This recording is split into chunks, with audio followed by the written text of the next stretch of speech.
For the very first time, we are showing you some new video of a Grand Prairie City Councilman allegedly assaulting a real estate broker, which led to his arrest. CBS News Texas has obtained this exclusive video. It's the only place you're going to see it. It shows Michael Del Bosque punching a 60-year-old man and breaking his phone during what his accuser is calling an unprovoked attack. That accuser tonight speaking only to our J.D. Miles. We walked over here. It's a very difficult thing because I have some physical and emotional scars. David Calantes hasn't been in this Grand Prairie parking lot since April.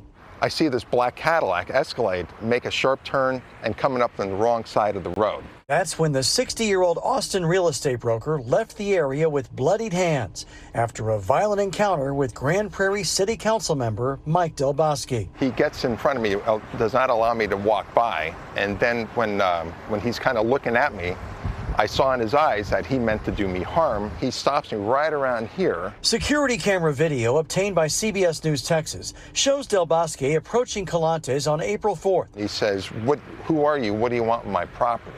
Outside a medical office building on Carrier Parkway. Nothing. I'm a real estate broker. It was a building owned by Del Bosque, but in the process of being turned over to another owner after a default judgment. I'm just showing clients properties around it. Calantes says the city councilman clearly didn't want him showing the property to a prospective buyer. He was getting into me like really close. And took it out on him in a violent assault. What was he saying when he attacked you? Who are you? What do you want with my property?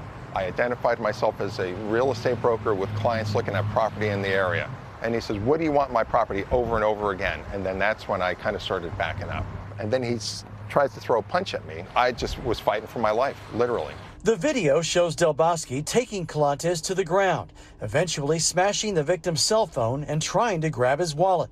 He was arrested days later and charged with misdemeanor assault and criminal mischief. It's a bit shocking that a public figure, someone who people put their trust in, would elect somebody that has really a bad temper, who cannot control his emotions and uses his authority to abuse his power and slams it on the ground and breaks it. And Calantes believes the video proves Del Bosque is unfit to continue serving on the city council while the criminal case is pending. I would like to see him get prosecuted. It has nothing to do with what he is or who he is, but this is all about transparency. I want the public to know that this man is a menace to your society.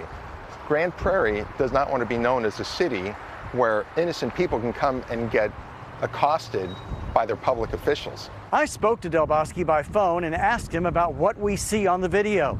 He declined comment and said he would have his attorney contact us.